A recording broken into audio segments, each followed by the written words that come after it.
Welcome, everybody, to another episode of the Inner Health Project. I'm your co-host, Chris Angel, here with Hannah Getty. Hannah, today we're talking about inner conflict. What a juicy topic for episode 2. Way to not wait on the juicy stuff. I just had to go there. Sometimes you just have to go there, right? So, like inner conflict, you tell me why we're talking about inner conflict today. How do we come up with that? Well, it's something that I'm actually going through right now, and it was just a topic that I couldn't walk away from, and every other thing that I came up with just wasn't resonating, because I felt like this is what is real right now, and I'm sure it's real for other people, so I'm just gonna address it. Let's just talk about it. Can you give you don't have to give me like details, but can you give me a little bit of like how you stumbled into this? Like you don't have to give me details, but I was working on something and it didn't go the way I wanted to, or like what was the trigger that sort of got you here? Well, I can give an example. So I love to work in my garden, and I enjoy that. And I was getting upset with myself for having expectations that this garden isn't the way I want it to be right now. Last year it was more successful. I was more successful with it. I had more plants growing, but what I didn't think about and acknowledge right away when that anger and that frustration came out was, I expanded the garden this year. I'm doing more with it. Instead of it being, I guess my idea of success was, maybe like production, and like it doesn't look good from the outside, but who am I making this garden for, really? I mean, if it's just for me, it really doesn't matter what other people think about it. It doesn't matter how it looks to somebody else. And I kind of lost track of the real purpose of the garden. It was for me to ground myself, do something in nature, and connect with plants, with the earth. And instead I had some twisted idea of what it should be, and an expectation of how this garden should look. And it was really defeating the whole journey of exploring this place that I wanted to create for a relaxation and just my own self-care. And it kind of became this thorn in my side. So I kind of had to rethink that mindset. Yeah.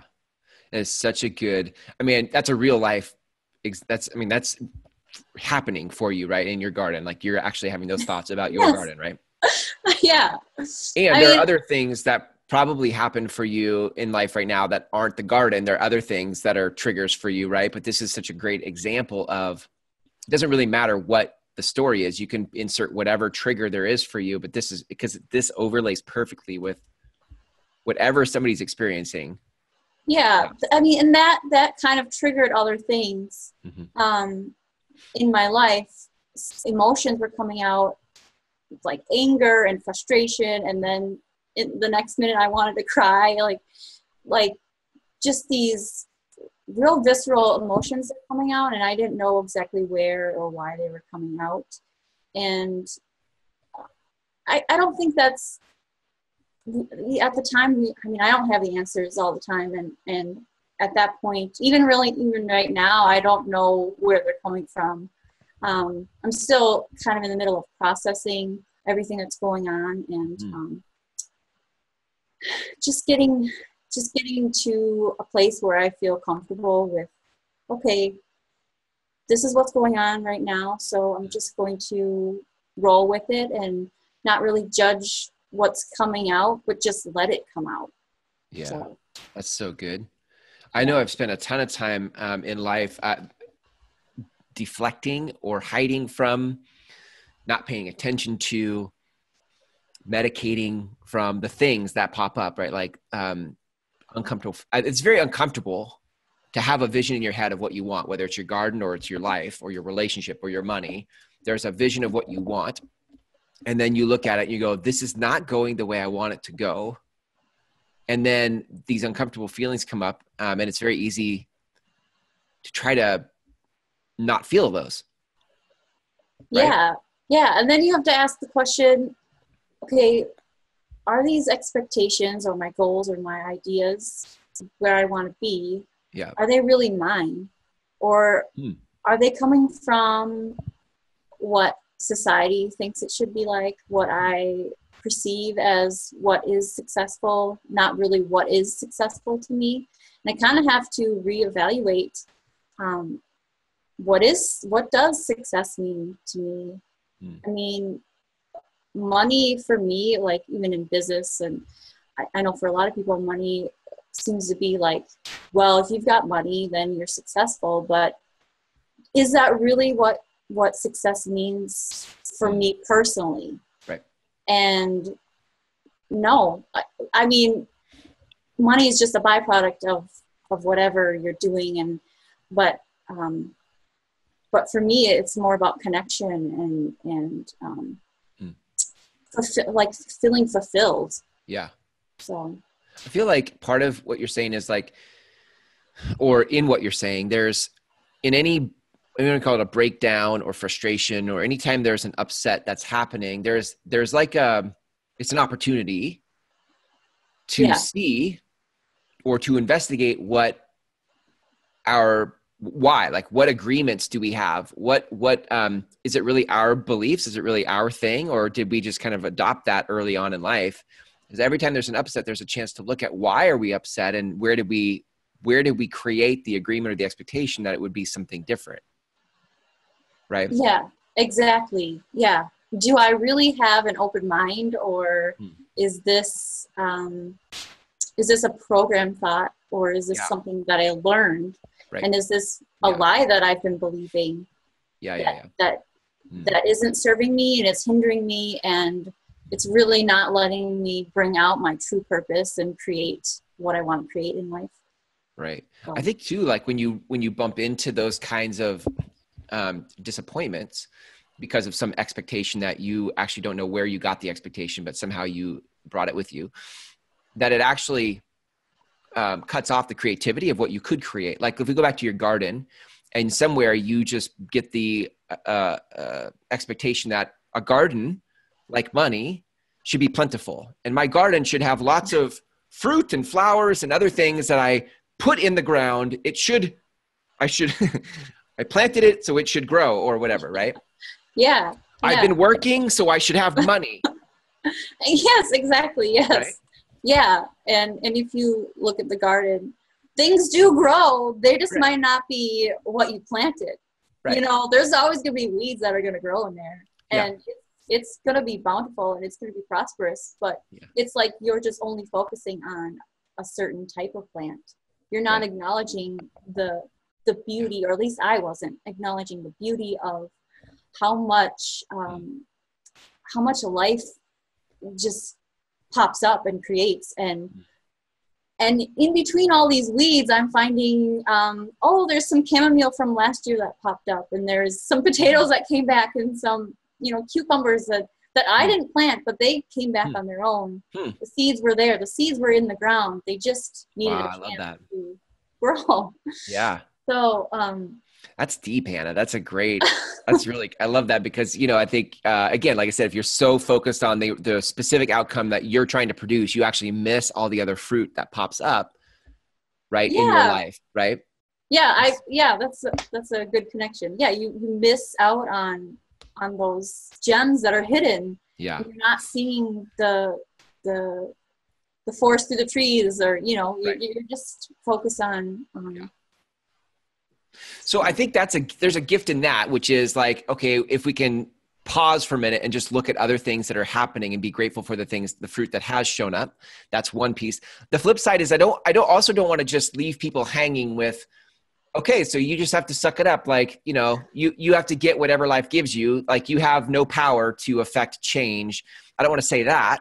So from where you sit, like you may not have the answer for how to produce the result you want to produce in your garden right now, but what do we do about that to be creative and productive in the ways we're trying to be productive and creative? Well, someone once said to me in the past when I've had conflict was, just stop for a moment and let yourself catch up to yourself. Like just stop forcing things, stop moving, and just let things be for a moment, and don't judge the situation. Don't force anything to come out, because if you force creativity, it's not going to be that creative. But I didn't force anything in my garden recently. I just went in there and I started working, and I started observing what's there, and I started looking to see what is hidden, and it kind of started to change my mindset and help me process these emotions that were coming out, and the feeling of frustration and the anger. And I know it's not all because of the garden, but that's just something that helped bring it to the forefront.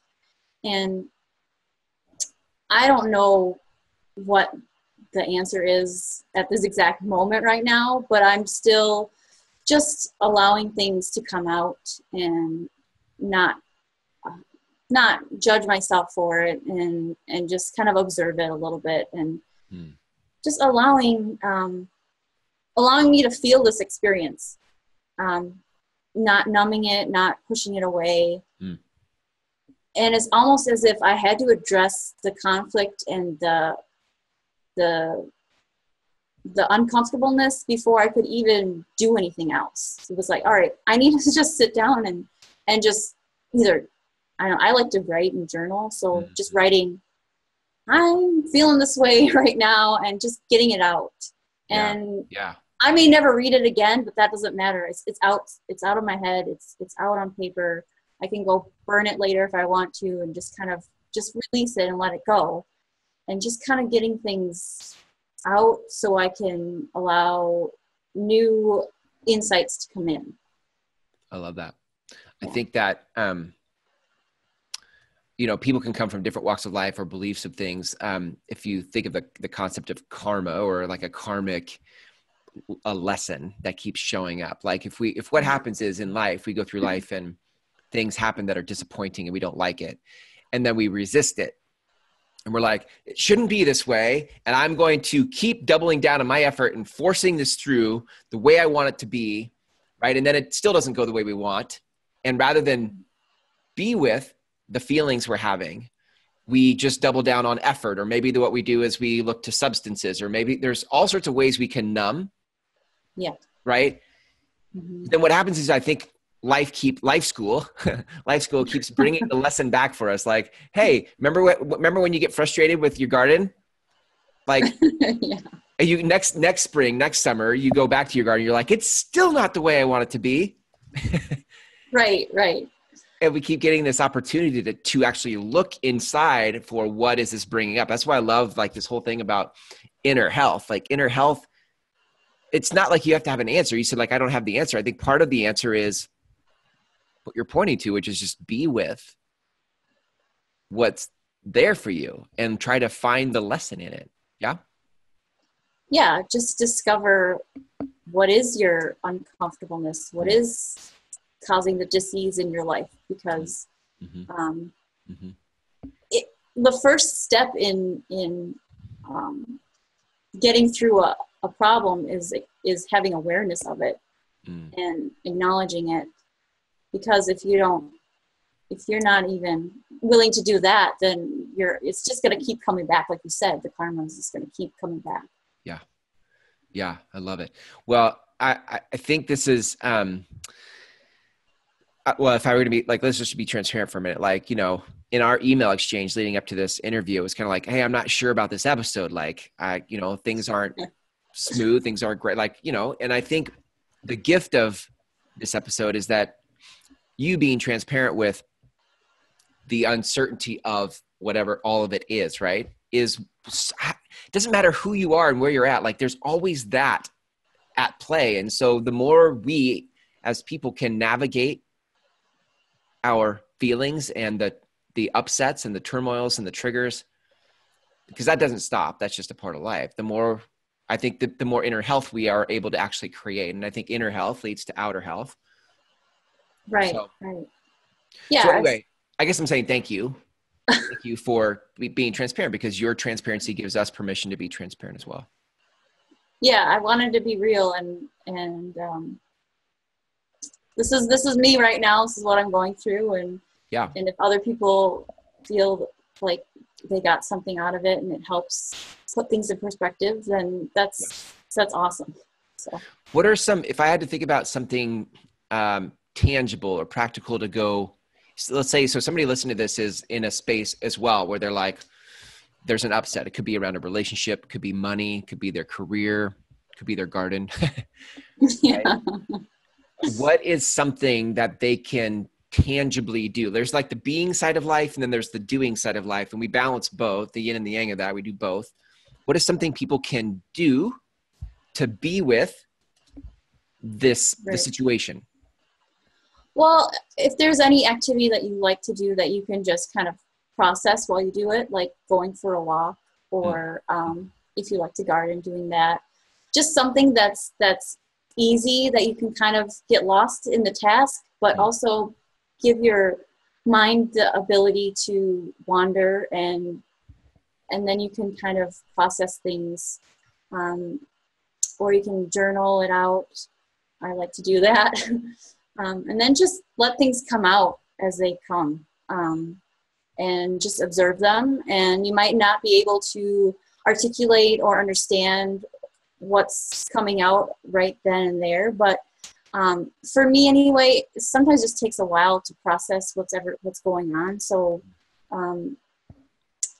I might have inner conflict, and I'm feeling all these emotions, and it just may take me a while for me to connect the dots. But don't judge yourself for the way you process, or how long it might take you. Yeah. Just be grateful that it's showing up to you, and you've acknowledged it, and you're inviting this life lesson to teach you something. So yeah, so just don't judge yourself. Yeah. That's so good. I love that. That's so good. Well, if people want to learn more, Hannah, about what you do as a massage therapist, or what you do in terms of helping others find their own inner health, like where can they go to learn more about you? Yes, you can go to innerhealthproject.com, and you can find out more. You can watch the episodes, and there's some blog posts on there as well. So awesome. I love it. Hannah, thank you for being so real and transparent. I think that's needed in today's content, social media posts, all that kind of stuff, because so many people are trying to front and make it all perfect. And I think what most of us want is something that just is real. So thank you for that. And I look forward to our next episode when we talk about whatever the next real thing is. Yeah, me too. Thanks, Chris. Awesome. Take care.